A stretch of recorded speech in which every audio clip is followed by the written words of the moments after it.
Imagine falling through the ocean, not dramatically, not with heroic music, but slowly, endlessly, like an elevator that forgot what ground floor means. The sunlight fades first, then the blues drain away. Eventually, even the idea of colour feels like a rumour.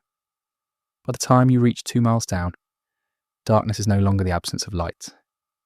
It is a physical presence, thick and complete, like the universe pulled the curtains and went to bed.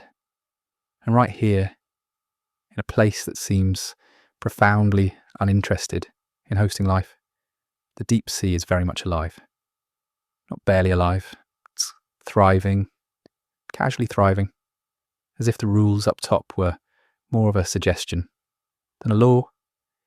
If this gentle exploration of why the deep sea produces some of Earth's most unusual life helps you relax tonight, please like the video, subscribe to the Deep Sea Documentary channel, and leave a comment sharing when and where you're listening. So this calm science can reach more people who fall asleep to the ocean's depths.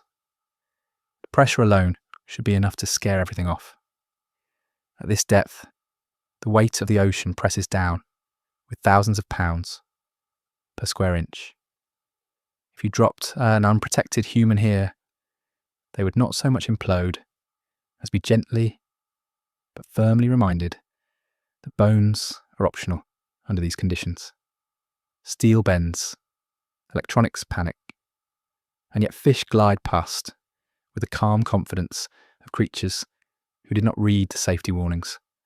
They move slowly, deliberately, like they have all the time in the world, which, as it turns out, they often do. This is the first clue that the deep sea is not a harsher version of the surface ocean. It is a completely different world with its own logic. The animals here are not fighting the environment.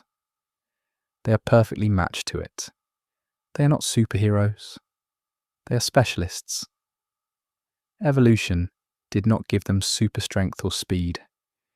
It gave them patience, flexibility, and the biological equivalent of shrugging and saying, "This is fine." Look around, and the familiar disappears quickly. There are no coral reefs bursting with colour, no darting schools of fish reflecting sunlight like coins. Instead, bodies seem half-finished by surface standards. Muscles are loose. Skeletons are light or reduced. Everything looks a bit squishy, which is not a design flaw. It is a pressure solution. When everything outside wants to crush you, the smartest move is to stop resisting and go with the squeeze. Rigid structures snap. Soft ones adapt. Down here, being squishy is not embarrassing. It is elite survival engineering. And then there is the silence. Not the peaceful kind, the heavy kind. Sound behaves differently at depth. And without waves or storms above, the deep ocean feels eerily still. Movement is minimal. Every action costs energy, and energy is not something you waste casually when resupply is uncertain. So animals drift. They hover. They wait. It is a place where doing nothing is often the most effective strategy, which makes the deep sea the introvert capital of the planet. Yet despite the calm, this is not a dead zone. Life here is ancient, resilient, and deeply strange. Many of these lineages have been evolving in isolation for millions of years, quietly experimenting with forms and behaviours that would look absurd anywhere else. Transparent bodies, enormous mouths, eyes that seem too big for their own good, or no eyes at all. It is like evolution decided to stop worrying about aesthetics once no one was watching. What makes this opening moment so important is that it flips our expectations. On land, extreme environments tend to mean less life. Deserts are sparse, polar regions are quiet. But the deep sea breaks that pattern. It covers more of the planet than all other habitats combined, and it hosts an astonishing diversity of organisms. We just do not see them because they are inconveniently located beneath kilometres of water, minding their own business. This is where the real story begins, not with monsters or jump scares, but with the realisation that Earth has been quietly running a parallel biosphere beneath the waves, one where survival is slow, clever, and deeply unbothered by conditions we would call impossible. The deep sea does not produce unusual life because it is trying to be weird. It produces unusual life because it is honest. It strips away comfort, abundance, and light, and whatever remains has to work. And somehow, beautifully, it does. So as we hover here in the darkness, surrounded by creatures that look like they were designed during a power outage, remember this: the deep sea is not an alien world, it is a reminder that life does not need sunshine, warmth, or even mercy. Give it time, pressure, and a complete lack of supervision, and it will find a way. Picture the ocean as a massive dimmer switch. At the surface, the lights are on full blast. Sunlight pours in, bouncing off waves, powering plankton, warming water, and generally making life feel possible. But as you descend, even by a few dozen metres, that light starts to thin out. Not dramatically at first, more like the slow realisation that the room is getting darker and no one is rushing to fix the bulb. Sunlight is surprisingly fragile once it enters water. Different colours fade at different rates, and the ocean is ruthless about it. Reds disappear almost immediately, swallowed within the first few metres.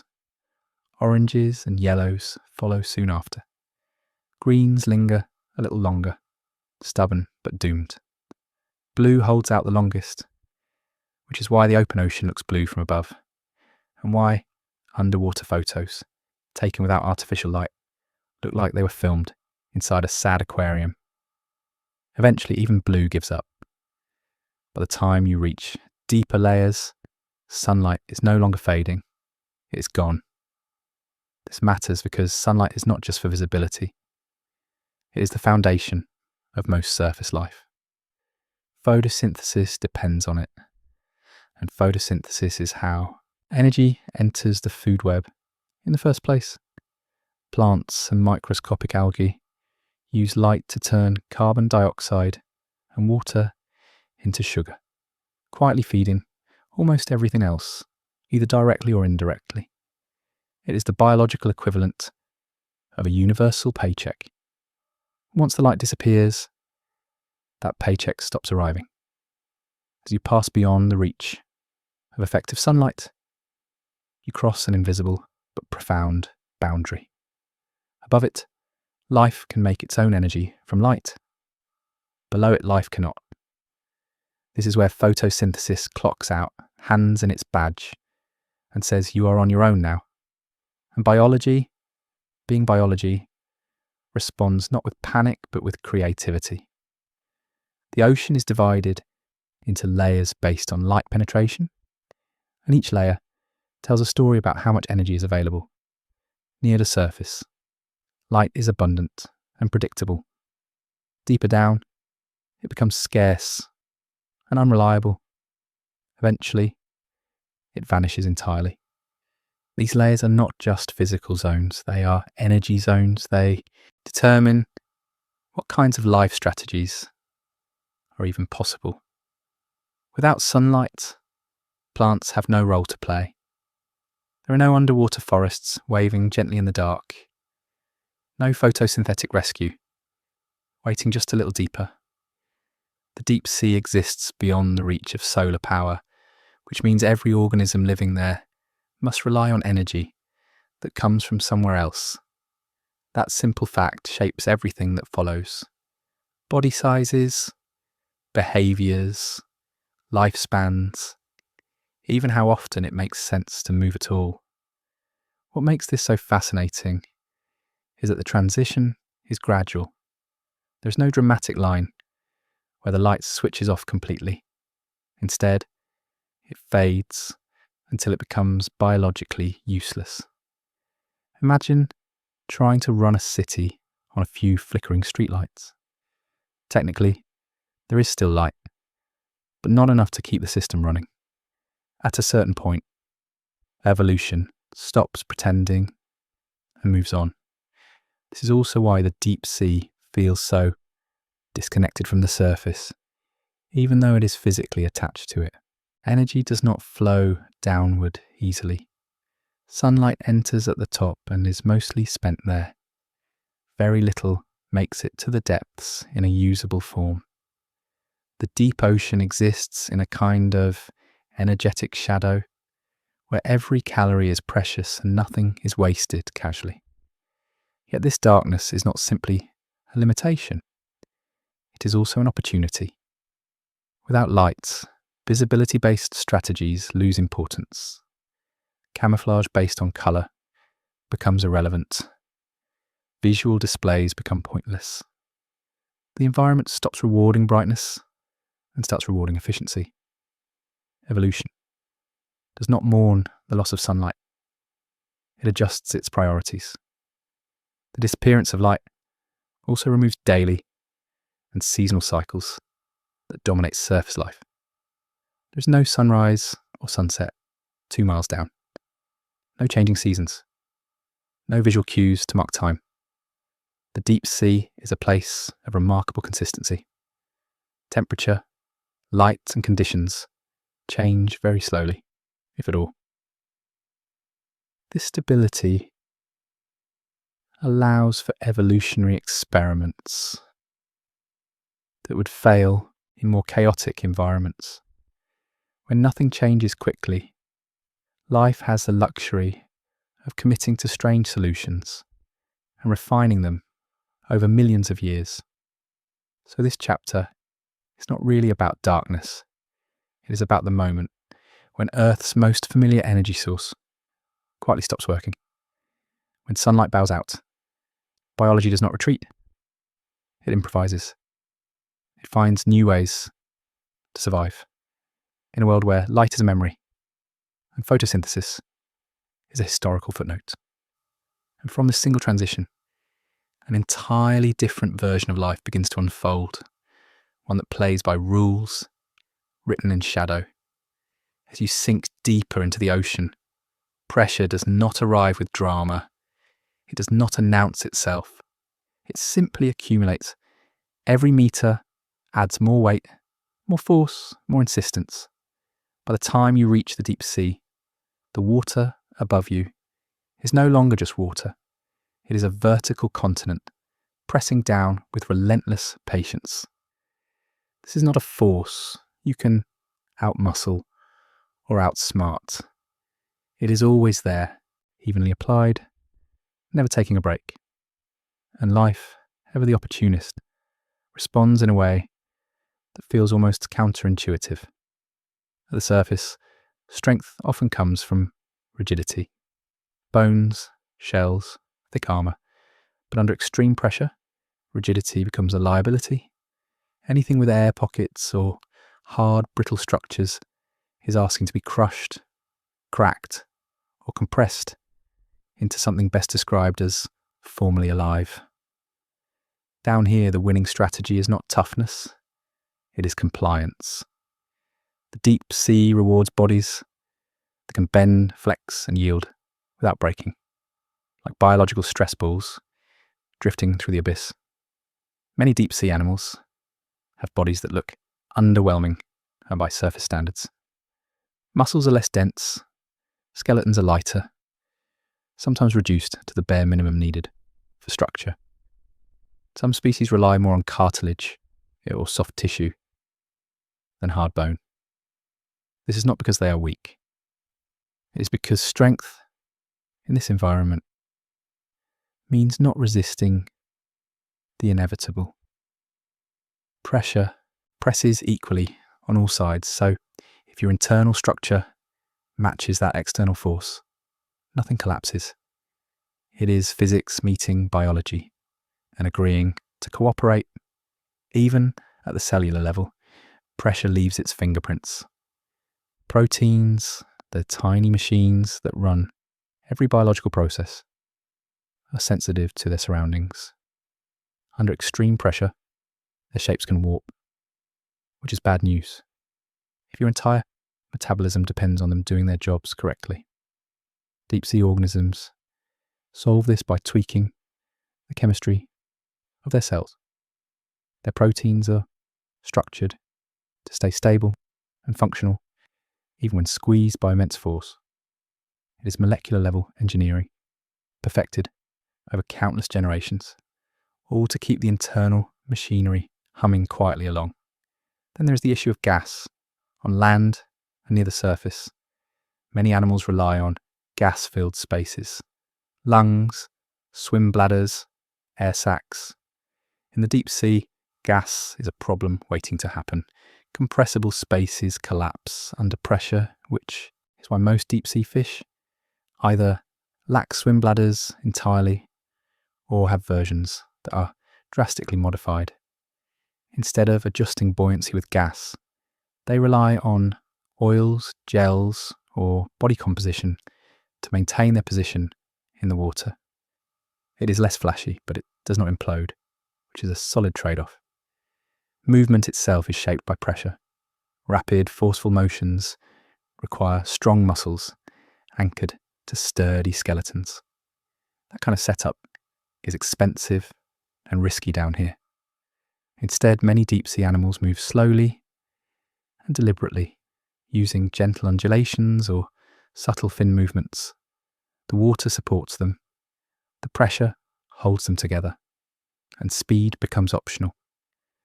This is not a world built for chasing. It is a world built for endurance and efficiency. What is fascinating is that pressure does not just limit what bodies can do. It also opens doors to forms that would never work at the surface. Gelatinous animals thrive at depth because their bodies are nearly the same density as the surrounding water. Pressure does not bother them because there is very little difference between inside and out. They drift effortlessly, spending almost no energy on staying afloat. In a place where every calorie matters, being a living blob is not an insult. It is a power move. Even reproduction is influenced by pressure-adapted bodies. Fragile eggs and larvae that would be crushed elsewhere are built to withstand compression without damage.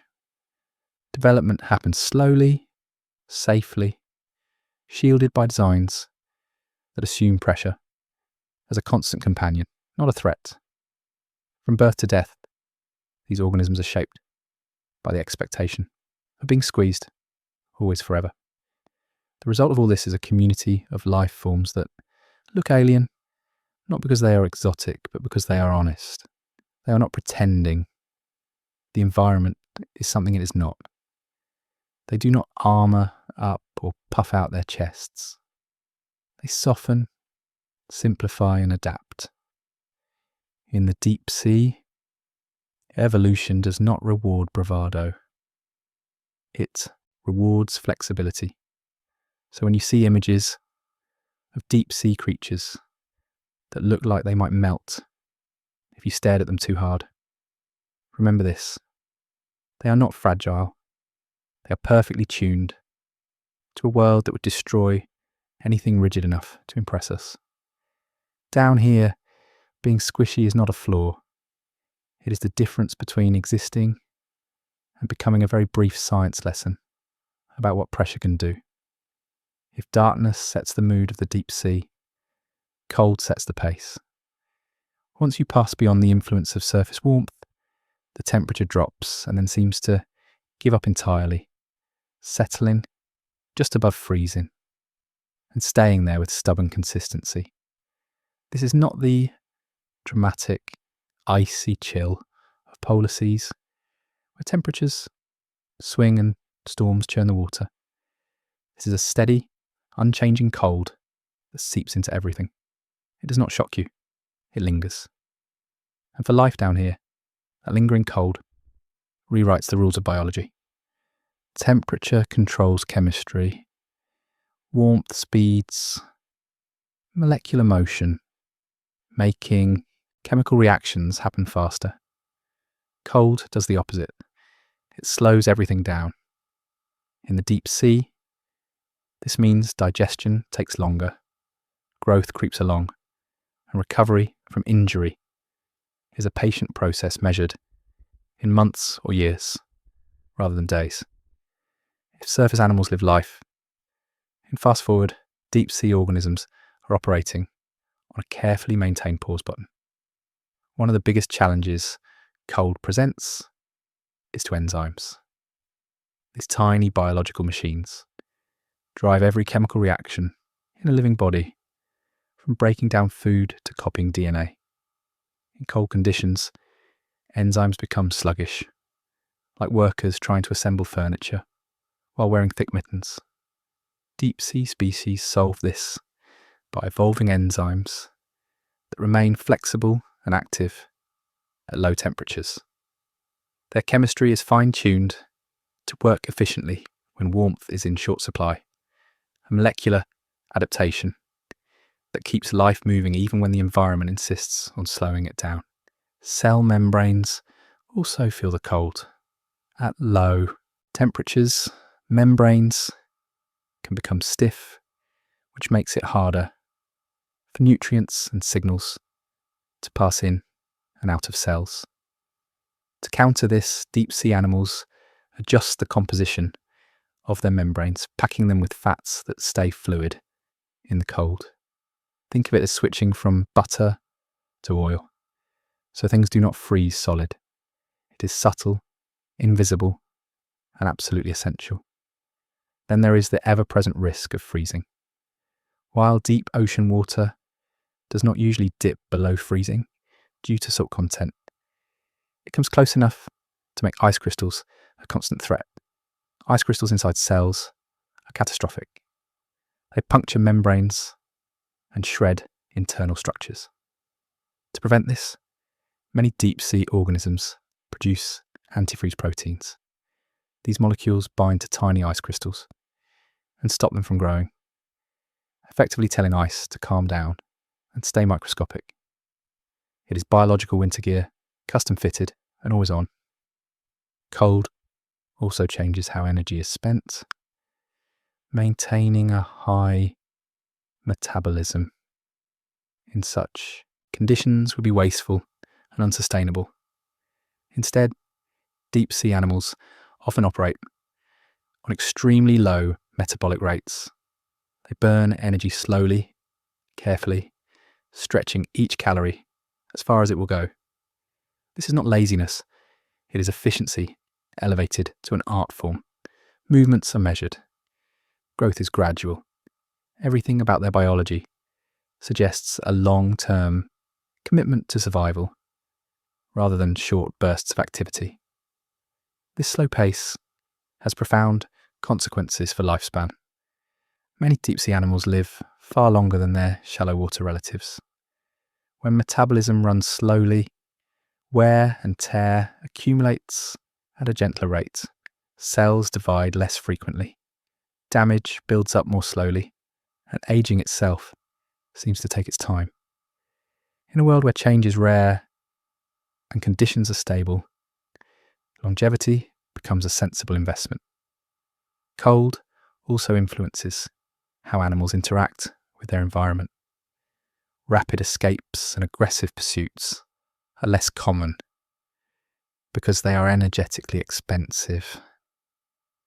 Instead, strategies favour endurance, timing, and efficiency. Waiting becomes a skill. Conservation becomes a virtue. The deep sea is full of creatures that have mastered the art of doing very little until it truly matters. What makes this environment particularly fascinating is its consistency. Unlike surface waters that warm and cool with seasons and currents, the deep sea remains cold year-round. This stability allows species to specialise intensely. They do not need flexibility for heat waves or sudden chills. They need perfection at one temperature. And evolution obliges, crafting organisms exquisitely adapted to a narrow thermal window. So while the cold of the deep sea might seem like an obstacle, it is also a sculptor. It shapes chemistry, behaviour, lifespan, and even the tempo of existence itself. Life here does not rush. It does not overreact. It waits, conserves, and persists. In the deep sea, patience is not just a personality trait, it is a physiological requirement. And in a world measured in geological time, that patience pays off beautifully. If the deep sea had a motto, it would be something like, do not expect dinner. Food is not just limited down here. It is unpredictable, unreliable, and often insulting in its portion size. There are no fields to graze, no reefs packed with snacks, no steady supply chains. Calories arrive sporadically, sometimes in generous bursts, sometimes not at all for long stretches of time. And this scarcity shapes life more than almost any other factor. At the surface, ecosystems are built on abundance. Energy flows quickly from plants to herbivores to predators. Miss a meal, and there is usually another opportunity just around the corner. In the deep sea, missing a meal might mean waiting months or even years for the next one. As a result, deep sea animals have evolved strategies that treat food not as a daily necessity, but as a rare event to be maximised and remembered fondly. One of the most striking adaptations is the ability to eat enormous meals relative to body size. When food does appear, often in the form of drifting carcasses or unlucky organisms from above, there is no guarantee another opportunity will come soon. So animals eat first and ask questions later. Distensible stomachs allow them to swallow prey, nearly as large as themselves. Elastic tissues stretch without tearing, turning a single feeding event into a long-term investment. It is less dinner and more strategic stockpiling. Once that meal is consumed, the body switches into conservation mode.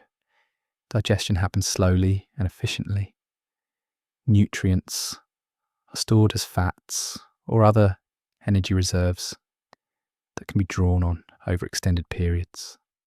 Some deep-sea species can reduce their metabolic demands so dramatically that they survive on internal reserves for astonishing lengths of time. This is not hibernation, it is everyday life. Muscle mass is another place where scarcity leaves its mark. Maintaining large, powerful muscles is energetically expensive. If you do not need to move quickly or often, excess muscle becomes a liability.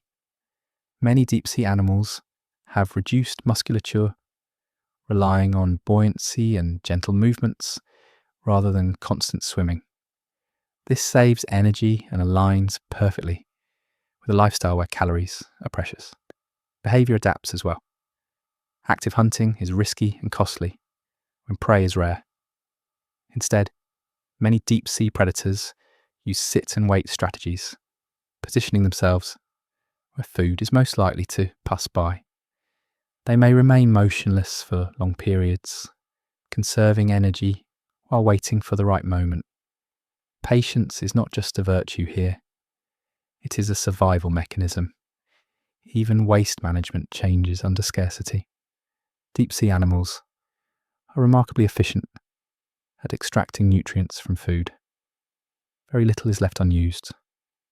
Digestion is thorough, absorption is maximised, and nothing edible goes to waste. In an environment where the next meal is uncertain, efficiency is the difference between persistence and disappearance. Scarcity also influences how animals allocate energy across their lives. Growth is slow because rapid growth requires a consistent food supply. Reproduction is carefully timed and often limited. Producing offspring is expensive, and doing so without sufficient energy reserves would be reckless. Many deep-sea species reproduce infrequently, waiting until conditions are favourable or enough energy has been stored to make the effort worthwhile. What is remarkable is how calm this all is. There's no sense of desperation built into these adaptations. Deep-sea animals are not constantly starving in a state of crisis. They're optimised for scarcity. Their bodies and behaviours assume that food will be rare and design around that assumption. It is a quiet confidence rooted in evolutionary experience. This scarcity-driven design also creates a kind of equality. When food is rare for everyone, competition shifts. There is less emphasis on speed and aggression and more on timing, placement and efficiency. Survival is less about dominance and more about being in the right place, at the right time, with a body prepared to make the most of the opportunity. So in the deep sea, hunger is not a temporary condition to be solved. It's a constant background factor, like gravity or pressure. Life does not fight it. Life adapts to it. Creatures grow slowly, eat rarely, and survive calmly in a world where the next meal is never guaranteed. And somehow, in that quiet restraint, the deep sea becomes a masterclass in making very little go an incredibly long way. If you could stand on the seafloor and look up, you would not see emptiness. You would see snowfall.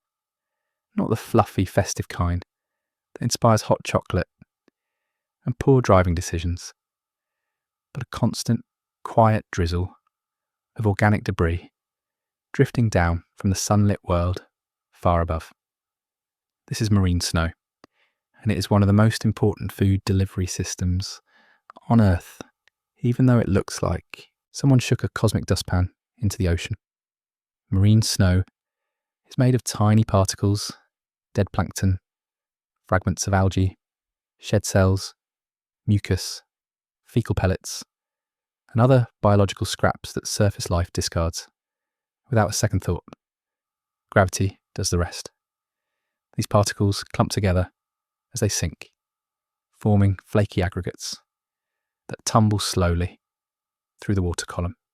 It is not fast. A single piece can take weeks or months to reach the deep seafloor, but it is relentless. The deep sea may be dark and cold, but it is never completely cut off from the surface. Marine snow is the connection. What makes marine snow fascinating is how thoroughly it is recycled on its way down. It does not fall untouched like a gift-wrapped package. As it sinks, it becomes a moving buffet for microorganisms. Bacteria colonize each particle almost immediately, breaking it down chemically and enriching it nutritionally. By the time marine snow reaches great depths, it has been transformed from simple debris into a dense, microbe-rich food source. In other words, the longer it falls, the better it gets. Even leftovers can improve with age, apparently. Many deep-sea organisms have built their entire lifestyles around this slow rain. Some animals position themselves slightly above the seafloor, extending feathery appendages or sticky surfaces into the water to intercept falling particles. Others crawl across the sediment, vacuuming up whatever has settled. There are species that do little else. They eat marine snow, process it, and wait for more. It is not glamorous, but it is dependable. Marine snow also shapes the structure of the deep sea floor itself. As particles accumulate, they form soft sediments rich in organic material. These sediments become living landscapes, filled with worms, crustaceans, and microbes that burrow, feed, and recycle nutrients. The seafloor is not a barren plain. It is an active, layered ecosystem fueled by centuries of falling debris. Every step down, there lands on history. What is remarkable is how finely tuned this system is. The amounts of marine snow reaching the deep sea depends on surface productivity far above. Blooms of plankton increase snowfall.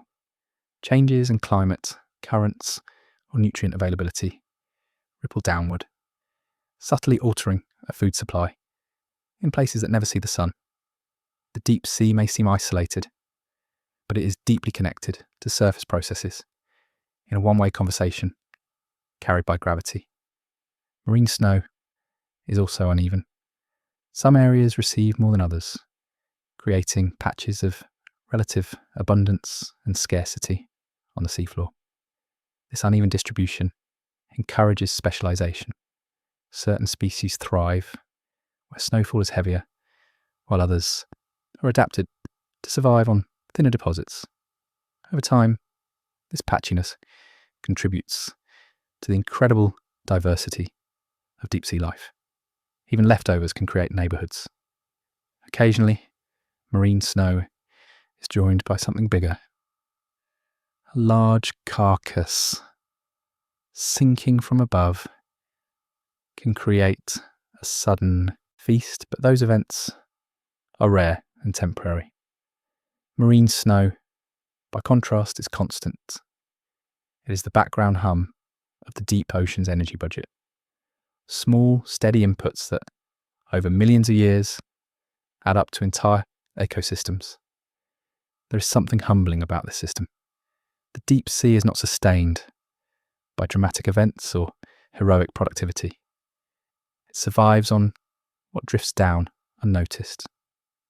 The scraps, the waste, the biological crumbs that surface life sheds, without ever realizing where they end up. And yet, those crumbs are enough. Marine snow reminds us that ecosystems do not always run on abundance. Sometimes they run on persistence, on the slow accumulation of tiny contributions, on the idea that nothing truly disappears in nature, it just changes hands. At the bottom of the ocean, life thrives, not despite leftovers, but because of them. And in that quiet snowfall, the deep sea finds its daily bread. In a world without sunlight, light becomes a language. The deep sea is dark, but it is not visually empty. Instead, it flickers. Tiny sparks flash and fade, pulses ripple through the water, and brief glows appear like underwater Morse code. This is bioluminescence, the ability of living organisms to produce light, and in the deep sea it is not a novelty. It is one of the most common and versatile tools in the survival toolkit. Bioluminescence works through a chemical reaction. Special molecules inside an organism interact in a way that releases energy as light rather than heat. It is remarkably efficient, producing little wasted energy. In an environment where resources are limited, that efficiency matters. A glow here is not a decorative flourish. It is a calculated expense with a purpose. One of the most widespread uses of bioluminescence is camouflage, which sounds backwards, until you remember that darkness does not mean invisibility. Faint light from above can still outline an animal silhouette when viewed from below. To counter this, some deep sea species use bioluminescence on their undersides to match the light filtering down. This technique, called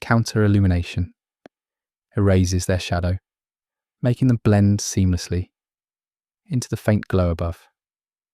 It is stealth achieved, not by hiding light, but by copying it perfectly. Nature's version of anti-detection software. Bioluminescence is also a powerful hunting tool. Some predators produce light to lure prey closer, exploiting curiosity or confusion. A small, enticing glow in the darkness can look like food, a mate, or simply something worth investigating. By the time the truth becomes clear, it is usually too late. This strategy works because in the deep sea, information is scarce. Any signal stands out, and curiosity can be fatal. Defensive uses of bioluminescence are equally clever. Some animals release clouds of glowing particles when threatened, creating a dazzling distraction that allows them to escape. Others flash suddenly to startle predators, buying a moment of confusion in which to disappear. In a place where speed is limited and hiding spots are few, even a second of hesitation can mean survival. Then there is communication. Finding another individual of your species in the vast, dark ocean is no small task. Visual signals powered by bioluminescence allow animals to identify potential mates without broadcasting their presence to everyone else. Species-specific light patterns act like passwords, ensuring that the message reaches the right audience. It is deep-sea dating, optimized for privacy and efficiency. What makes bioluminescence especially fascinating is how diverse its expressions are. Some organisms glow constantly, others flash rhythmically, and some only produce light when disturbed. Colours vary too, although most bioluminescence falls in the blue-green range, which travels farthest through water. This is not artistic preference. It is physics influencing biology, nudging evolution toward wavelengths that work best in the environment. Not all deep-sea animals produce their own light. Some outsource the job. Symbiotic bacteria live in specialized organs, producing light in exchange for nutrients and shelter. It is a mutually beneficial arrangement that turns animals into walking lanterns powered by microbial tenants. Even in the deep sea, collaboration finds a way. Bioluminescence also reveals how deeply perception shapes survival. In a world where touch and smell have limits, light becomes a fast, flexible way to interact with the environment. It can deceive, reveal, attract, repel, and communicate, all without sound.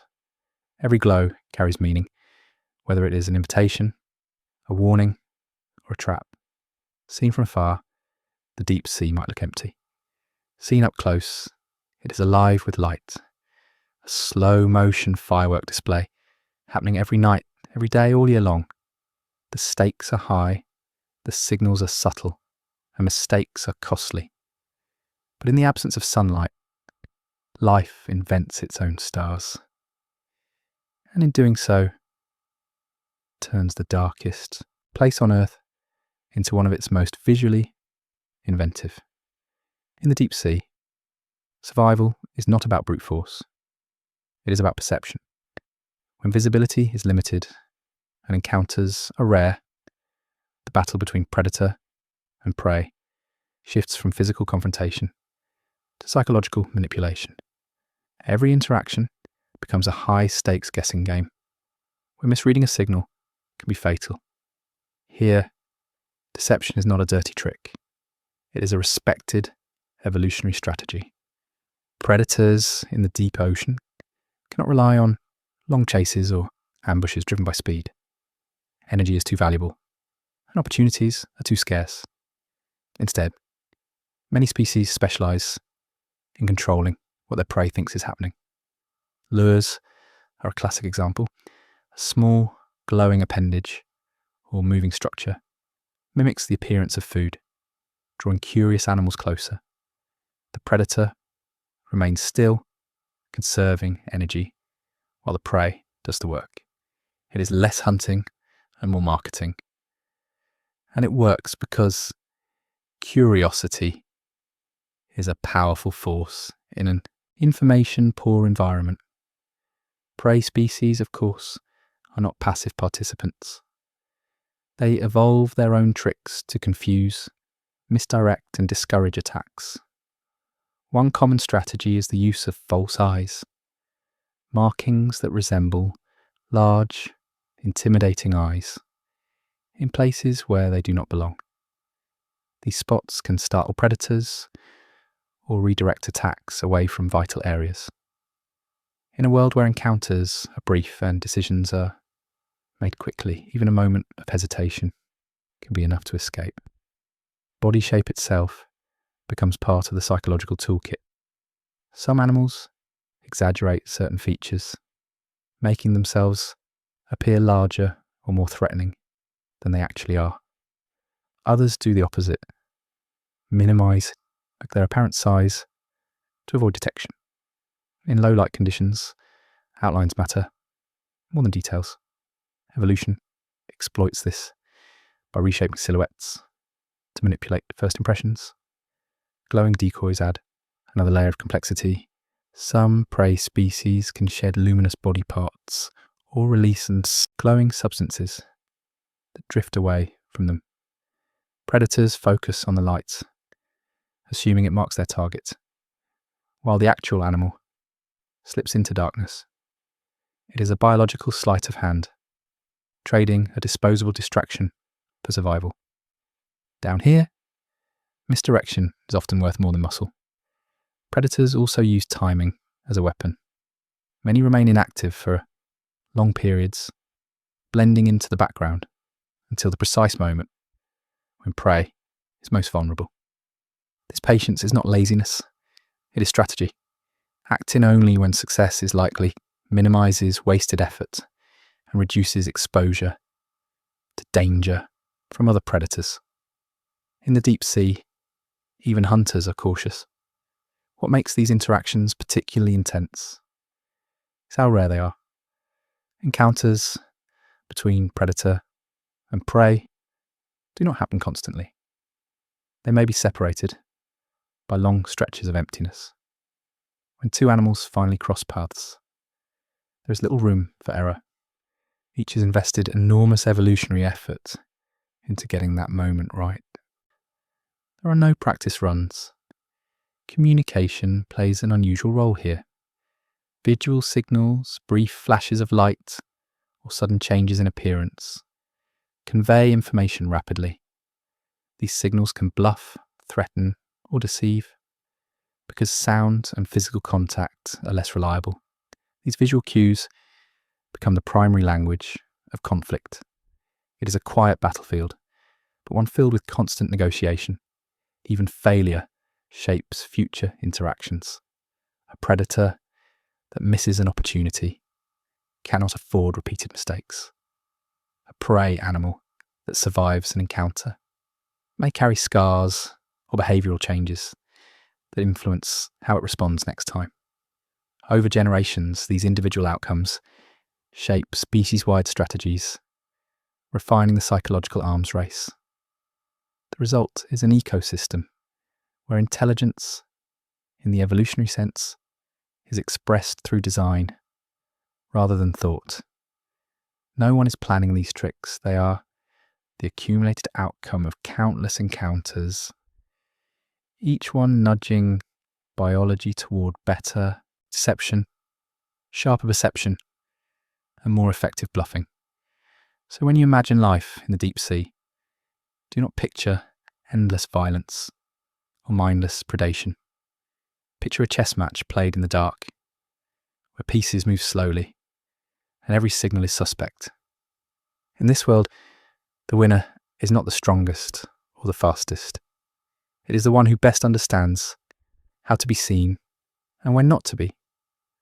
When people imagine deep sea creatures, they often picture them as small, fragile, and barely hanging on. Then they see the giants, massive forms drifting through the darkness, bodies stretching far beyond what seems reasonable in such a resource-poor environment. At first glance, gigantism in the deep sea feels like a contradiction. Food is scarce, conditions are harsh, and yet some animals grow to extraordinary sizes. The explanation lies in a counterintuitive truth. In the deep sea, being big can be energetically efficient. Large bodies lose energy more slowly than small ones. A bigger animal has a lower surface area to volume ratio, which means it conserves heat and energy more effectively. In the cold, stable environment of the deep ocean, this efficiency becomes a major advantage. Once a large body is built, maintaining it can actually be cheaper than maintaining several small, constantly active ones. Size becomes an investment that pays off over time. Gigantism also allows for greater energy storage. Large animals can accumulate significant reserves in the form of fats or other tissues, enabling them to endure long periods without feeding. In a world where meals are unpredictable, this buffering capacity provides stability. Instead of living meals to meal, large deep-sea species can ride out lean times with calm indifference. They are not immune to scarcity, but they are insulated from its worst effects. Movement plays a role as well. Larger animals often move more slowly, but their movements are more efficient. Long, sweeping motions carry them through the water with minimal effort. They are not built for sudden bursts of speed or constant activity. They are built for distance and endurance. In the deep sea, where encounters are rare and space is vast, this style of movement makes sense. Speed is only useful if there is something to chase or escape from frequently. Often, there is not. Size can also serve as a form of passive defense. A large silhouette can deter potential rivals or predators simply by suggesting that an attack would be costly or pointless. Even without aggression, sheer presence sends a message. In an environment where every injury carries long-term consequences, avoiding unnecessary conflict is critical. Being big reduces the number of animals willing to test you. Gigantism influences feeding strategies too. Large mouths and extensive feeding structures allow some species to exploit a wider range of food sources. They can handle large prey when the opportunity arises, but they are also capable of processing smaller items efficiently. This flexibility reduces the risk associated with relying on any single type of meal. When food is unpredictable, versatility is a strength. It is important to note that gigantism does not dominate the deep sea. It appears in specific lineages under specific conditions. Growing large takes time and resources, and not every evolutionary path can support it. But when the conditions align, size becomes a powerful solution rather than a burden. The deep sea's stability plays a supporting role here. Without frequent environmental upheavals, large-bodied species have the time they need to grow and reproduce successfully. There is no rush to complete a life cycle before conditions change. Evolution can afford to build big slowly, refining the design over generations. Gigantism also changes how these animals interact with their surroundings. Large individuals can influence local ecosystems simply by existing. Their feeding, movement, and waste all shape the environment around them, creating opportunities for smaller organisms. In this way, giants become quiet architects of the deep sea, their presence felt even when they are rarely seen. So gigantism in the deep sea is not an evolutionary accident or an act of excess. It is a strategic response to an environment where efficiency matters more than speed and endurance matters more than agility. Going big is not about dominance, it is about balance. In the deep ocean, sometimes the smartest way to survive is to grow large, slow down, and let the world move around you. For every deep sea giant drifting through the darkness, there are countless creatures so small they could ride unnoticed on a grain of sediment. While gigantism grabs attention, miniaturization is just as successful, and in many ways far more common. The deep sea does not favour size in one direction. It rewards whatever works. And sometimes what works best is being very, very small. Tiny bodies come with major advantages in an environment where resources are scarce and unevenly distributed. Small organisms require far less energy to survive. A meal that would barely register for a large animal can sustain a miniature one for a long time. This allows tiny species to exploit food sources that would be inefficient or useless to larger competitors. A single particle of organic material, a bacterial film, or a microscopic fragment of debris can be enough. Miniaturization also opens access to habitats that are simply unavailable to bigger animals. The deep sea floor is full of tiny spaces between sediment grains, cracks in rocks, and complex microstructures created by biological activity. These spaces form a hidden landscape of tunnels and shelters where small organisms can live, feed, and avoid danger.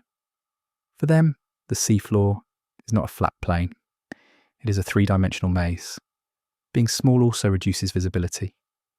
In low-light environments, size matters more than detail. A tiny silhouette is harder to detect, especially when movement is minimal. Many miniature, deep-sea species rely on this advantage, remaining nearly invisible to both predators and competitors. In a world where being noticed can be a liability, subtlety is a powerful defense. Reproduction strategies often shift with size. Small organisms can reproduce more frequently or in greater numbers, spreading their genetic investment across many offspring. While individual survival rates may be lower, the overall strategy ensures that some will persist. In a stable but resource-limited environment, this balance between risk and reward can be highly effective. Miniaturization also affects how these animals interact with chemistry and physics. At small scales, diffusion becomes more efficient. Oxygen and nutrients can pass directly across body surfaces without the need for complex circulatory systems. This simplicity reduces energy costs and structural requirements. Less infrastructure means fewer things that can fail. Microbial partnerships often play a role as well.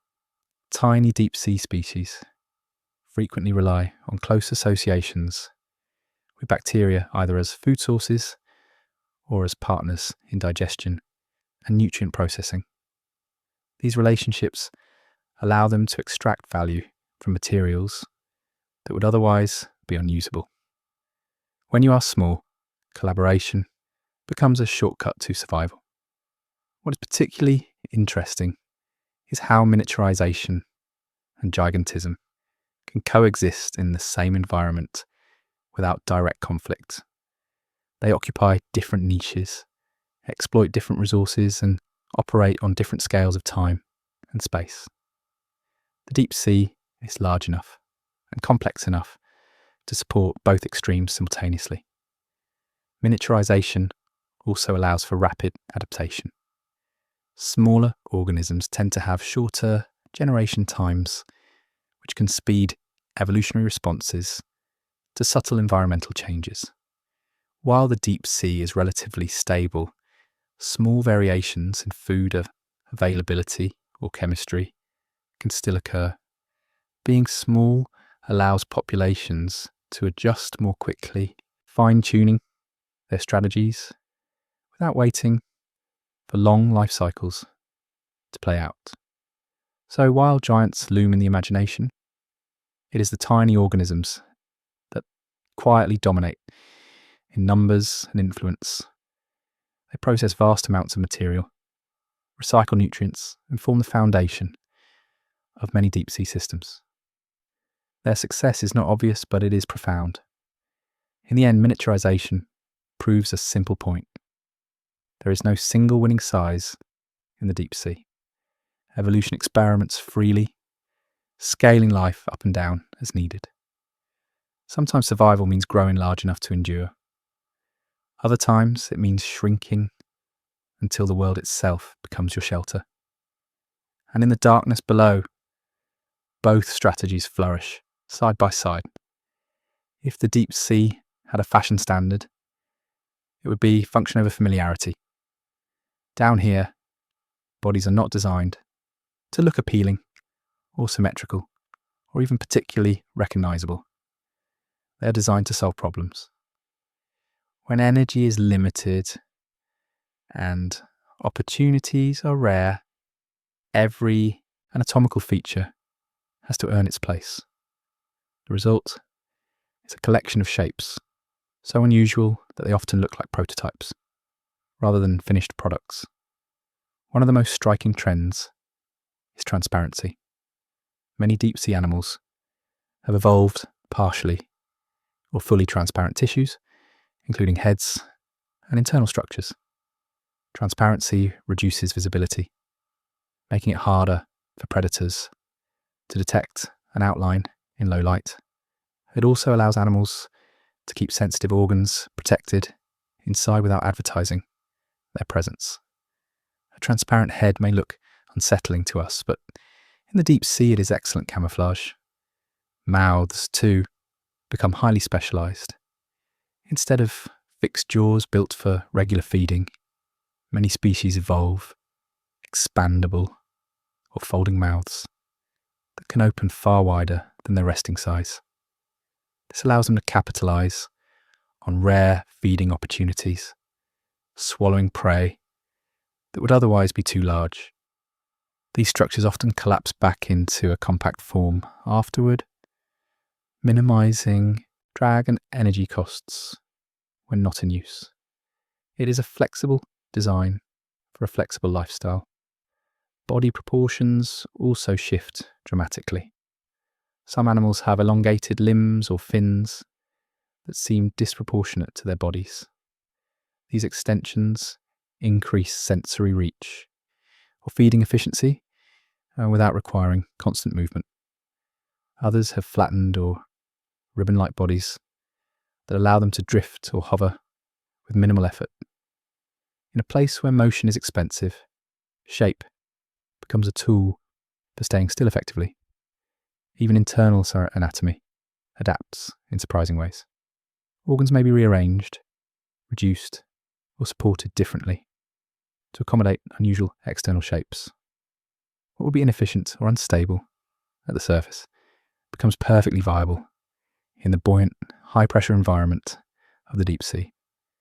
Gravity is less of a constraint, freeing evolution to explore designs that would collapse under their own weight elsewhere. Strange body shapes often reflect extreme specialization. When food sources are limited or highly specific, animals evolve forms that match their niche precisely. A feeding structure might look absurdly oversized or oddly positioned, but it is perfectly suited to capturing a particular type of prey or particle. In the deep sea, specialization is not a gamble. It is a calculated response to a narrow set of opportunities. Another factor driving unusual shapes is the need to reduce energy expenditure. Streamlined forms minimize resistance, while soft, flexible bodies require less structural support. Many deep-sea animals look unfinished because they have stripped away anything that does not directly contribute to survival. Decorative features and redundancies are luxuries this environment does not support. There is also an element of evolutionary freedom at play. The deep sea is relatively isolated and stable, allowing lineages to explore unconventional designs without constant disruption. Over millions of years, small changes accumulate, gradually producing forms that seem bizarre only because we are comparing them to surface standards.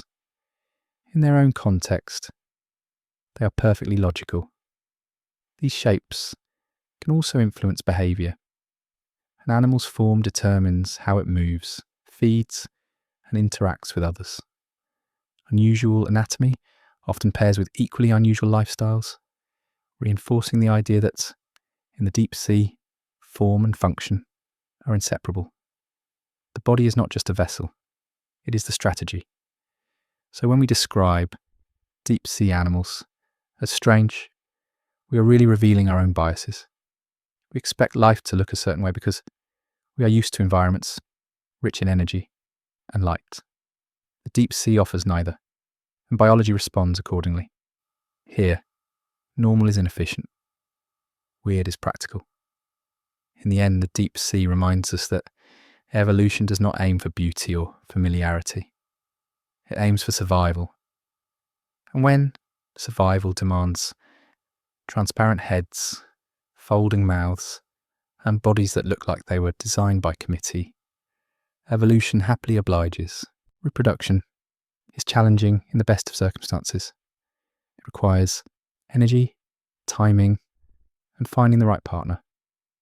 In the deep sea, it also requires optimism, bordering on delusion. Individuals are spread thin across enormous volumes of water, visibility is limited, and encounters with the same species can be vanishingly rare. Under these conditions, traditional courtship strategies fall apart quickly. So the deep sea does what it does best. It gets creative. One of the most extreme solutions is permanent attachment. In some species, tiny males physically fuse to much larger females, becoming lifelong partners in the most literal sense. Once attached, the male provides reproductive cells whenever needed, while the female supplies nutrients. This arrangement ensures that whenever a female is ready to reproduce, a mate is already present. It is not romantic by surface standards, but it is remarkably efficient. When finding a partner is the hardest part of reproduction, never letting go becomes a valid strategy. Other species take a different approach by releasing reproductive cells directly into the water. This method relies on timing rather than proximity. By synchronizing spawning events, individuals increase the chances that cells will meet in the vastness of the ocean. Environmental cues, subtle and often chemical, help coordinate these releases. It is reproduction by appointment, scheduled without calendars, in a place where precision matters more than ceremony. Energy conservation plays a major role in all of this. Producing offspring is costly. So many deep-sea animals limit how often they reproduce. Instead of frequent breeding, they invest heavily in fewer events, ensuring that when reproduction does occur, it has the highest possible chance of success. This may involve producing large eggs with more resources, or developing offspring for longer periods before release. Quality over quantity becomes the guiding principle. Some species avoid the partner problem altogether through alternative reproductive modes. Self-fertilization or asexual reproduction can occur in certain deep-sea organisms, allowing them to reproduce without encountering another individual. While this limits genetic diversity, it It guarantees continuity in environments where meeting a mate is uncertain. In the deep sea, certainty can outweigh flexibility. Parental investment also varies in fascinating ways. In some cases, parents provide protection or resources to developing offspring, increasing survival chances in a harsh environment. In others, offspring are released with minimal support, relying on numbers and timing rather than care. These strategies reflect different solutions to the same problem: how to ensure the next generation survives long enough to reproduce. Chemical signaling becomes particularly important in this context. Many deep-sea animals use chemical cues to locate potential mates or assess readiness for reproduction. These signals travel through water more reliably than visual cues and can operate over longer distances. It is a silent conversation carried by currents that replaces the displays and calls common in brighter environments. What unites all these strategies is their emphasis on reducing uncertainty. Every adaptation aims to narrow the gap between opportunity and success, whether through permanent attachment, synchronized spawning, or self-reliance.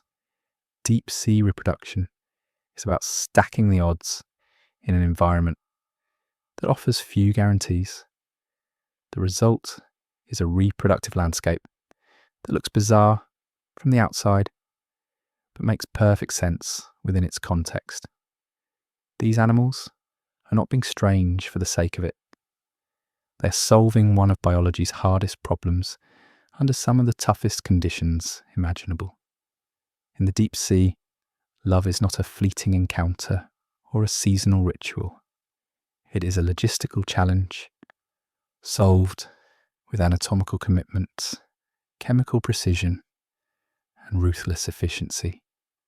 Romance may be scarce, but reproduction persists. And in a world this vast and dark, that persistence is nothing short of remarkable. Deep on the seafloor, where darkness is complete and pressure is immense, cracks in the Earth's crust open windows into another kind of world. From these fissures pour superheated fluids, loaded with chemicals billowing into the cold ocean like underwater smoke. These are hydrothermal vents, and they should not support life. The temperatures are extreme, the chemicals are toxic, and the environment is violently unstable by deep sea standards. And yet, around these vents, life does not just survive, it flourishes. What makes hydrothermal vents so revolutionary is not their heat or drama, but their energy source. Everywhere else in the ocean, life ultimately traces its energy back to sunlight. At vents, sunlight is irrelevant. Instead, energy comes from chemical reactions. Compounds released from the Earth's interior react with seawater, creating chemical gradients rich in potential energy. Life taps into these gradients and builds ecosystems entirely independent of the sun. At the foundation of these systems are microorganisms that use chemical energy to produce organic matter. Rather than capturing light, they capture energy from reactions involving substances like hydrogen sulfide. To most surface life, these chemicals are poisons. To vent microbes, they are fuel. This process, called chemosynthesis, forms the base of a food web. Unlike any other on Earth, these microbes live free-floating in the water, coating rocks or forming dense mats near vent openings. Some live inside larger animals, forming intimate partnerships that define vent ecosystems. Instead of grazing or hunting, many vent animals rely on internal microbial communities to feed them. Their bodies become living habitats, optimized to deliver chemicals to their microscopic partners and distribute the resulting nutrients. The physical environment around vents is chaotic. Temperatures can shift dramatically over short distances, from near freezing seawater to fluids hot enough to melt metal. Animals living here must tolerate rapid changes and extreme conditions. As a result, vent species often show remarkable physiological resilience, with adaptations that allow them to survive where conditions would kill most organisms instantly. Hydrothermal vents also challenge assumptions about where life can exist. These ecosystems demonstrate that life does not need gentle conditions or solar energy. It needs a stable source of chemical imbalance. As long as energy can be harvested from the environment, biology finds a way. This insight has reshaped how scientists think about life beyond Earth, suggesting that similar systems could exist on other worlds with active geology. The communities around vents are often dense and bustling, especially compared to the surrounding deep seafloor. Large animals cluster close to vent openings, forming oases of activity in an otherwise sparse landscape. This density creates complex interactions, with competition, cooperation, and specialization all playing out in a small area. Yet these ecosystems are also transient. Vents can shut down as geological activity shifts, cutting off the energy supply that sustains them. When that happens, entire communities must relocate or perish. This impermanence favours species that can disperse effectively or exploit vents quickly while they last. Life here is intense, productive, and temporary. Hydrothermal vents blur the line between geology and biology. The Earth itself becomes an active participant in the ecosystem, supplying energy, shaping habitats, and determining lifespans. Life responds not by resisting these forces, but by integrating with them. In the grand story of the deep sea, hydrothermal vents stand apart. They are proof that biology is not bound to the sun, and that even the most hostile environments can become cradles of life. In these dark, toxic plumes, Earth reveals just how flexible life can be when given energy, time, and a complete lack of concern for what we consider normal. If hydrothermal vents are the stage, then bacteria are the invisible crew running the entire production. They do not look impressive. They do not loom or glow or drift majestically. And yet, without them, vent ecosystems would collapse instantly. Chemosynthesis is the process that makes this possible, and it is one of the most humbling reminders that size has never been a reliable indicator of importance. Chemosynthesis works by tapping into chemical energy rather than light. Certain bacteria can take inorganic compounds released from vents and use the energy stored in their chemical bonds to build organic molecules. This is not a minor metabolic trick. It is a complete alternative to photosynthesis, one that allows life to flourish in total darkness. These microbes convert raw geology into biology, turning chemicals from the Earth's interior into usable energy for living systems. What makes this so powerful is that it establishes a food web from the bottom up, without any involvement from the sun. The bacteria act as primary producers, forming the base of the ecosystem. Everything else depends on them either directly or indirectly. Larger organisms feed on bacterial mats, host bacteria internally, or consume animals that do. The entire vent community rests on microbial shoulders that never get interviewed. Some bacteria live freely, forming thick carpets on rocks and sediments near vents. These mats pulse with chemical activity, processing energy continuously as long as the vent remains active. Other bacteria take a more intimate approach, living inside the tissues of animals. In these partnerships, the bacteria receive protection and a steady supply of chemicals, while the host gains a reliable internal food source. It is less you are what you eat, and more you are what lives inside you. These internal partnerships require specialized anatomy. Hosts evolve structures that transport chemicals from the environment to their resident bacteria and distribute nutrients back to their own tissues. Over time, these relationships become so integrated that the host may lose the ability to feed independently. The animal and its microbes form a single functional unit, blurring the line between individual and ecosystem. Chemosynthetic bacteria are also remarkably adaptable. Vent chemistry can vary widely, even over small distances. Different bacterial species specialize in different chemical reactions, allowing communities to exploit a range of energy sources. This diversity creates resilience. If conditions shift, some microbes may decline while others take over, keeping the overall system running. The productivity of these bacterial communities is astonishing. In a place where the surrounding deep sea struggles to support sparse life, vents host dense, active ecosystems.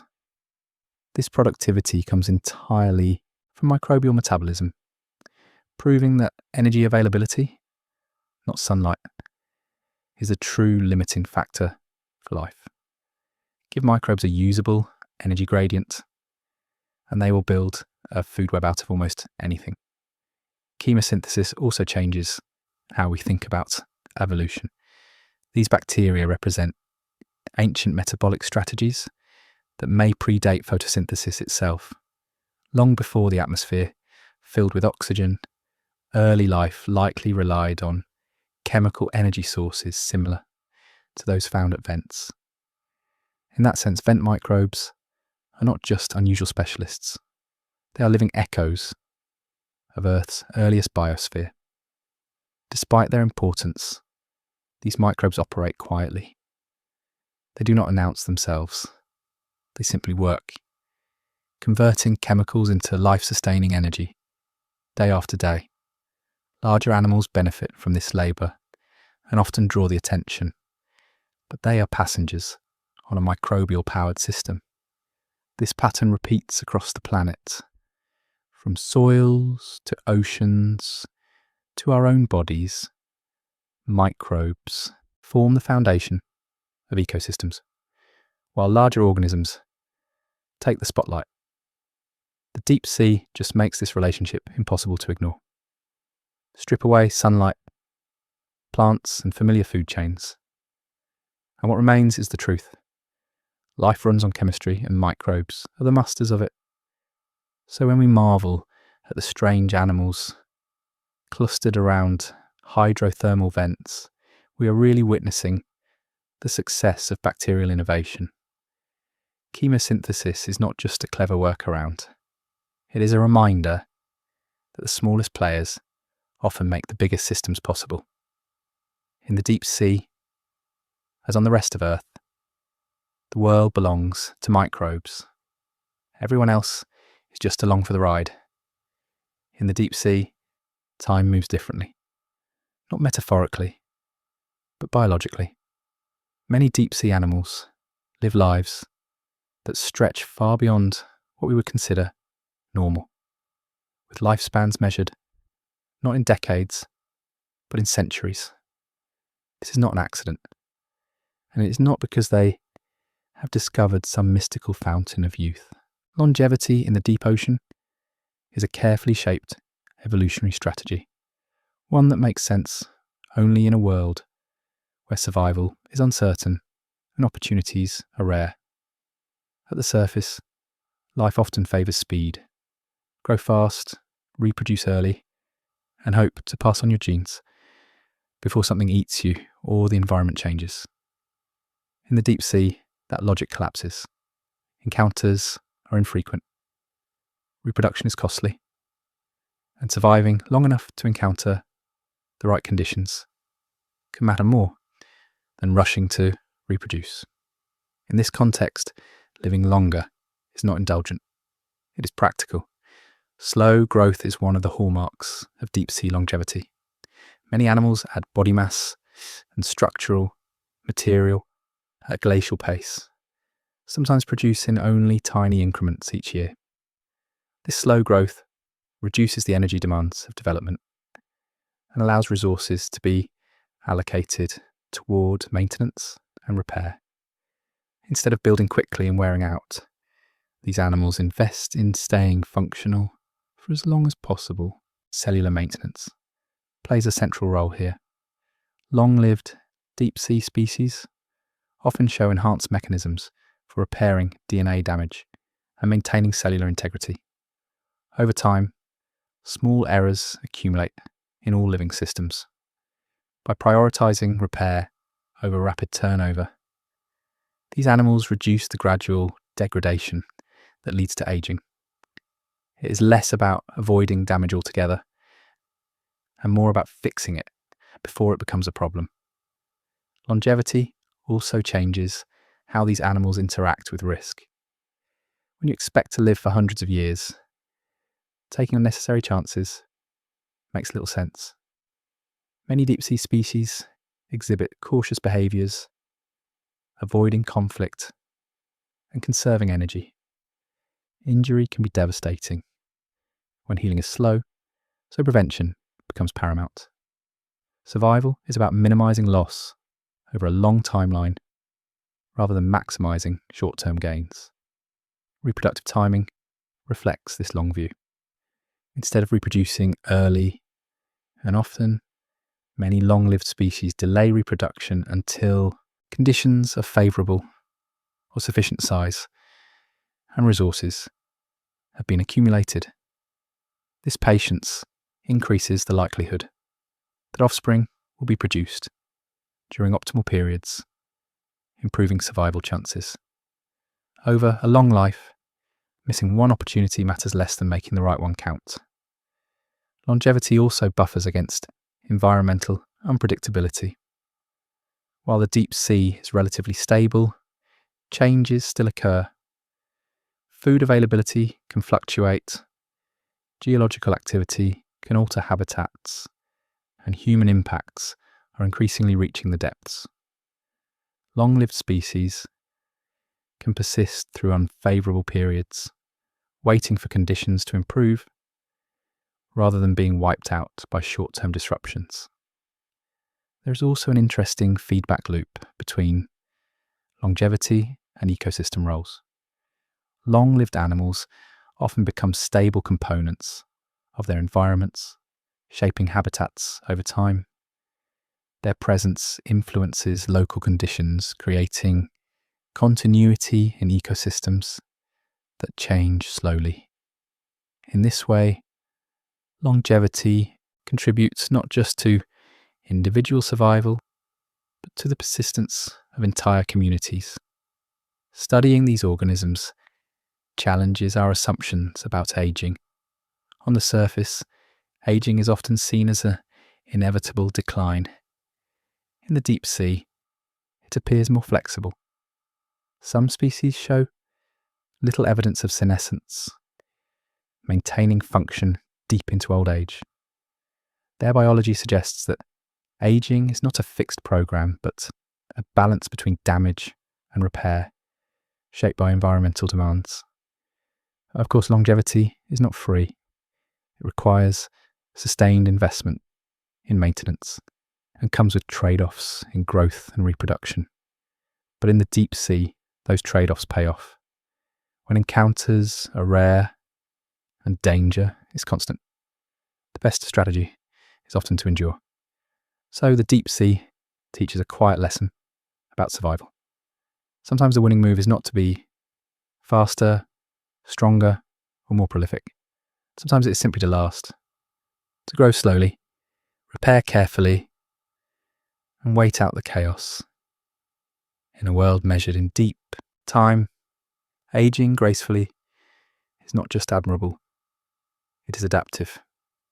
In the deep sea, information is more valuable than strength.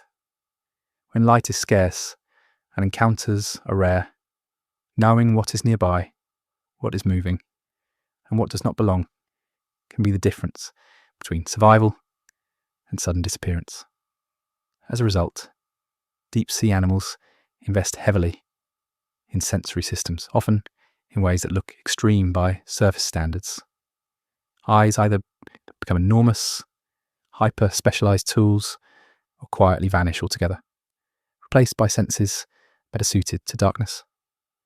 For species that retain vision, eyes are often disproportionately large compared to body size. Bigger eyes collect more light, increasing sensitivity in near total darkness.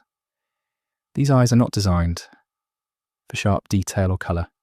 They are tuned for contrast and movement, capable of detecting the faintest glimmers or silhouettes. In a place where even a brief flash can signal food or danger, sensitivity matters more than clarity. Other species almost abandon vision entirely.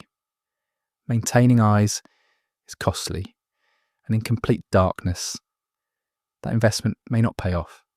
Instead, these animals redirect energy toward other sensory systems that work regardless of light. Touch, vibration detection, and chemical sensing become primary ways of interacting with the environment. The result is a shift from visual awareness to spatial and chemical awareness. Vibration detection is especially important. Many deep-sea animals can sense minute disturbances in the water caused by movement. Specialized sensory cells or structures pick up changes in pressure and flow, allowing animals to detect approaching organisms long before physical contact occurs. This ability turns the surrounding water into an information-rich medium where every movement leaves a detectable trace. Chemical detection adds another layer. Water carries chemical signals far and wide, and deep-sea animals are adept at reading them. They can detect traces of food, identify potential mates, and recognize threats through subtle chemical cues. This sense does not rely on proximity or visibility, making it invaluable in a vast, dark environment. It is a form of remote sensing that operates continuously. Some species combine multiple sensory modes, creating a detailed picture of their surroundings without ever seeing them. A faint vibration might signal movement, followed by chemical cues that confirm identity. This multisensory integration allows for informed decisions in an environment where mistakes are costly. The loss of vision in some lineages is not a regression, it is an optimization. By eliminating unnecessary structures, these animals reduce energy demands and simplify their bodies. Evolution does not cling to unused tools out of nostalgia. If eyes are not useful, they are quietly phased out. Sensory adaptations also influence behavior. Animals may move in ways that minimize vibrations to avoid detection or exploit currents to carry chemical signals more effectively. Predators and prey alike learn to manage the sensory landscape, shaping how they interact with their environment and each other. What is striking is how refined these systems become. The deep sea is not sensory poor, it is sensory different. Information is still there, just encoded in forms that surface animals rarely rely on. Deep sea species have evolved to read those codes with remarkable precision. These adaptations remind us that perception is not universal. It is tailored to context. Vision dominates our experience because we live in a bright world. In the deep sea, other senses take centre stage, revealing a rich, invisible layer of reality. So while the deep ocean may appear empty to human eyes, it is anything but. It is filled with signals, movements, and chemical messages, constantly being sent and received. The animals that live there are not blind to their world. They simply experience it through senses we are only beginning to understand. On the surface, colour is everything. Bright patterns warn predators, dazzling displays attract mates, and camouflage helps animals blend into reefs, forests, and open water. Colour is information. It sends messages constantly. But in the deep sea, colour loses its job. When light disappears, so does the value of being visually impressive. Evolution responds by quietly firing the entire paint department. In near total darkness, most colours simply do not exist in any functional sense. Without light to reflect, colour has nothing to work with. As a result, many deep sea animals settle into a narrow palette, dominated by reds, blacks, and muted tones. To us, these colours seem dramatic or ominous. In the deep sea, they are practical. They are invisibility cloaks. Red is especially effective. In shallow water, red objects stand out clearly, but red light is absorbed by seawater quickly and does not penetrate to great depths. Down below, red surfaces reflect almost no usable light, making them appear black. A bright, red animal in the deep sea is not flashy. It is effectively invisible. Evolution, it turns out, loves loopholes. Black pigmentation serves a similar purpose. Deep black bodies absorb any stray light that might be present, reducing reflections that could give away an animal's position. In a place where even a faint glimmer can attract attention, absorbing light is safer than reflecting it. Black becomes the ultimate low-profile option. Some animals take this even further, with ultra-dark skin that absorbs nearly all incoming light. These surfaces scatter very little light back to the environment, creating a visual dead zone around the animal. Predators looking for reflections see nothing. It is not camouflage in the traditional sense. It is visual erasure. Interestingly, the loss of colour does not mean the loss of pattern entirely. Some deep sea animals retain subtle patterns or textures, but these are more about structure than appearance. They may break up outlines or influence how water flows over the body, contributing to stealth in ways unrelated to vision. Colour is replaced by form and surface properties that serve different purposes. The irrelevance of colour also frees evolution from certain constraints. Without the need to maintain pigments for display or signalling, energy can be redirected elsewhere. Pigment production is not free. It requires resources and maintenance. In the deep sea, where efficiency is paramount, eliminating unnecessary pigmentation is a sensible move. This shift also affects how species differentiate from one another. On the surface, colour often plays a role in species recognition. In the deep sea, other cues take over. Shape, size, behaviour, and chemical signals become more important. Identity is communicated through means that do not rely on sight, reinforcing the idea that visual appearance is only one of many possible biological languages. There is a subtle irony here. Humans often describe deep sea animals as colourful or striking when they are brought to the surface and illuminated artificially. Under bright lights, reds glow and blacks shine. But these colours were never meant to be seen that way. we are essentially viewing a private wardrobe under interrogation lighting and judging it by the wrong standards. Colourlessness also reflects the broader theme of the deep sea: honesty. There is no need to impress or intimidate visually when no one can see you. Survival depends on avoiding detection, conserving energy, and functioning efficiently. The deep sea strips life down to what works and discards what does not. In this environment, invisibility is the ultimate achievement. Not because animals want to hide forever, but because being unseen gives control over when to move, when to feed, and when to engage with others. Colour becomes irrelevant, not because it is useless everywhere, but because here it offers no advantage. So when you imagine the deep sea as a world of muted tones and shadowy forms, remember that this is not a failure of creativity. It is a triumph of practicality.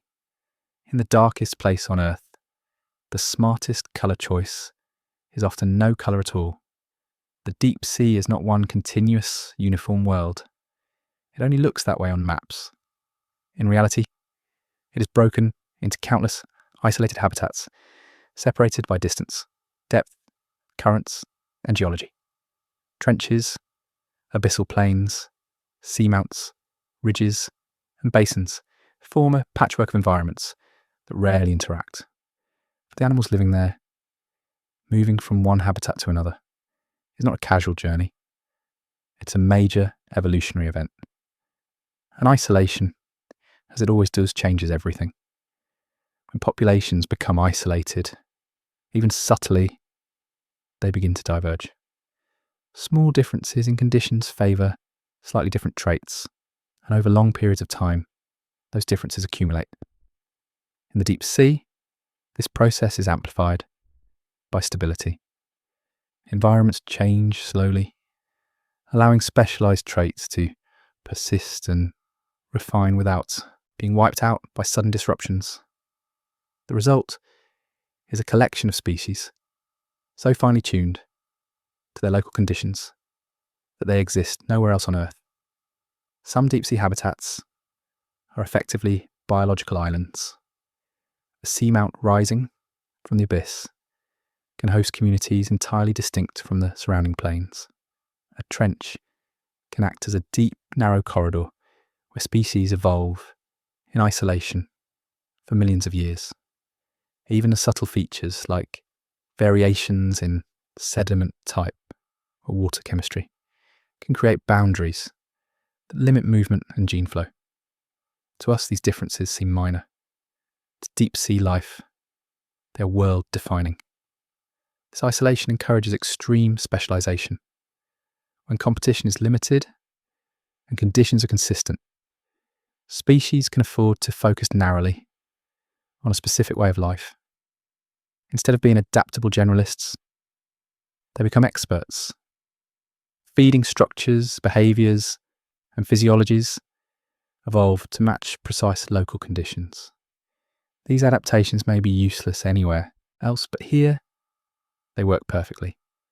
Over time, this leads to remarkable biodiversity hidden beneath the surface. Two habitats only a few hundred kilometres apart may host entirely different species, each shaped by its own evolutionary history. This is why new deep-sea explorations so often discover organisms that are completely unfamiliar. It is not that we have missed them, it is that they truly are unique. Isolation also slows the spread of successful traits. On land or in shallow water, advantageous adaptations can spread quickly through connected populations. In the deep sea, physical separation limits this exchange. Evolution becomes more experimental, less standardized. Different lineages solve similar problems in different ways, leading to a diversity of forms and strategies that would be unlikely in more connected environments. There is also a fragility to this specialization. Species adapted to very specific conditions may struggle if those conditions change. Isolation protects them from competition, but it also limits their ability to relocate. This makes deep-sea ecosystems particularly sensitive to disturbances, even small ones. When a specialized habitat is altered, the species that depend on it may have nowhere else to go. Yet this same fragility contributes to the deep sea's role as a reservoir of evolutionary history. Because conditions change slowly and isolation is strong, ancient lineages can persist with relatively little modification. Some deep-sea species resemble forms that were widespread in shallow oceans long ago. While surface ecosystems churn and reset, the deep sea quietly preserves. Isolation also shapes behaviour. With fewer encounters and limited migration, interactions tend to be local and repeated over long timescales. This can reinforce specialised behaviours and social structures that would not be stable in more dynamic environments. The deep sea rewards consistency. From an evolutionary perspective, the deep sea is less like a single ecosystem and more like a museum filled with separate galleries. Each habitat displays a different solution to survival, curated by isolation and time. Some exhibits are ancient, others relatively new, but all reflect the same principle. When populations are cut off from one another, evolution does not converge, it diverges. So, when we describe deep-sea species as strange or unfamiliar, we are really encountering the results of prolonged isolation. These are organisms shaped by local rules, answering questions we did not know biology could ask. They are not outdated. They are simply living in worlds that never needed to change. In the deep sea, evolution does not broadcast updates widely. It works quietly, locally, and patiently. And the result is a hidden diversity that reminds us how many versions of life can exist when isolation is allowed to do its work. If you want to find survivors, do not look where life is loud. Look where it is patient. The deep sea is not just a habitat. It is a refuge, a place where time moves slowly enough for history to linger. While life at the surface has been repeatedly shaken, burned, frozen, and rearranged by mass extinctions, the deep ocean has often remained comparatively insulated. As a result, it has become a living archive, preserving lineages that trace their roots back to eras when the world looked very different. Mass extinctions are not evenly felt across the planet. Events that devastate surface ecosystems like rapid climate shifts, asteroid impacts, or changes in atmospheric chemistry hit shallow environments first and hardest. The deep sea, buffered by kilometres of water, experiences these upheavals in muted form. Temperatures change more slowly, chemical shifts are dampened, physical destruction rarely reaches the depths directly. For organisms living there, catastrophe often arrives as a whisper rather than a scream. This relative stability allows ancient forms to persist. Some deep-sea species retain body plans and traits that were once common in shallow oceans, but vanished elsewhere. These organisms are not frozen in time, but they evolve slowly, refining existing strategies rather than reinventing themselves. Over millions of years, this creates the impression of looking backward through evolutionary history, as if the deep sea forgot to throw anything away. What makes these lineages especially fascinating is that they are not merely surviving, they are functioning, reproducing, and fitting neatly into modern ecosystems. Their success challenges the idea that newer is always better. In the deep sea, traits that seem outdated by surface standards remain effective because the environment that shaped them never changed enough to make them obsolete. Weirdness plays a role here. Many ancient lineages possess traits that look unusual or inefficient to us, but those traits often confer resilience. Generalist strategies, flexible diets, and conservative physiologies can be surprisingly robust across geological time. When conditions fluctuate wildly at the surface, these steady designs quietly endure below. The deep sea's role as a time capsule also highlights how extinction is selective. It does not erase life evenly. It filters based on vulnerability. Species tightly linked to surface conditions are more likely to vanish during global disruptions. Those decoupled from rapid change, like deep sea organisms, are more likely to persist. Survival is less about superiority and more about positioning. This preservation of ancient lineages provides scientists with invaluable insight into evolutionary processes.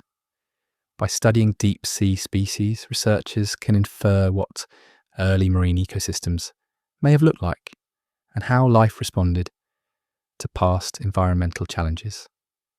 The deep sea offers context, showing not just what evolved, but what endured. There is also a lesson here about adaptability. Some deep sea species have survived multiple mass extinctions, not by being highly specialised, but by being sufficiently flexible. Their environments changed slowly enough to allow gradual adjustment rather than sudden collapse. This slow pace gave evolution room to manoeuvre, smoothing out shocks that would be devastating elsewhere. Importantly, the deep sea is not immune to extinction. It has experienced losses and transformations of its own. But compared to surface ecosystems, its history is marked by continuity.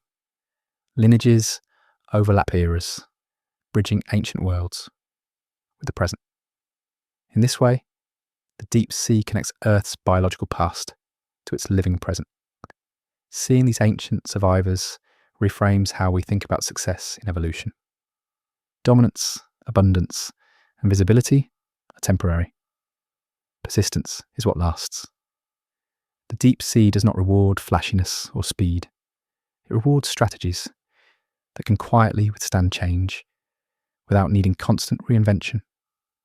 So when we encounter a deep sea animal that looks strangely out of place, it may not be a curiosity of modern evolution. It may be a messenger from a much older Earth, still here because it found a way to wait out the chaos. In the deep sea, history is not buried. It is alive, drifting slowly in the dark, reminding us that sometimes being weird is exactly how you survive the end of the world. When you pull back from the details, from the glowing organs and ancient lineages and bodies built for conditions we can barely imagine, a larger picture begins to emerge. The deep sea is not strange because it breaks the rules of life. It is strange because it follows them so relentlessly. Every unusual form, every unexpected strategy is the result of the same basic forces acting together again and again, patiently shaping life in a world far removed from our daily experience. Pressure sets the physical boundaries. Darkness removes the familiar guide of sight. Scarcity limits energy and demands efficiency. Chemistry steps in to replace sunlight. None of these forces act alone. They overlap, reinforce, and constrain one another, creating an environment where only certain solutions work. The deep sea becomes a laboratory where evolution is forced to get creative, not out of whimsy, but out of necessity. What makes this collaboration so powerful is its consistency. The deep sea does not fluctuate wildly from day to night or season to season. It applies the same challenges continuously over immense spans of time. This allows life to fine-tune its responses, leading to adaptations that feel extreme to us but are perfectly sensible within their context. The result is a biosphere that looks alien, while being entirely grounded in biology. Throughout this journey, one theme repeats quietly: efficiency. Deep sea life wastes nothing. Energy is conserved, structures are simplified, and behaviours are measured.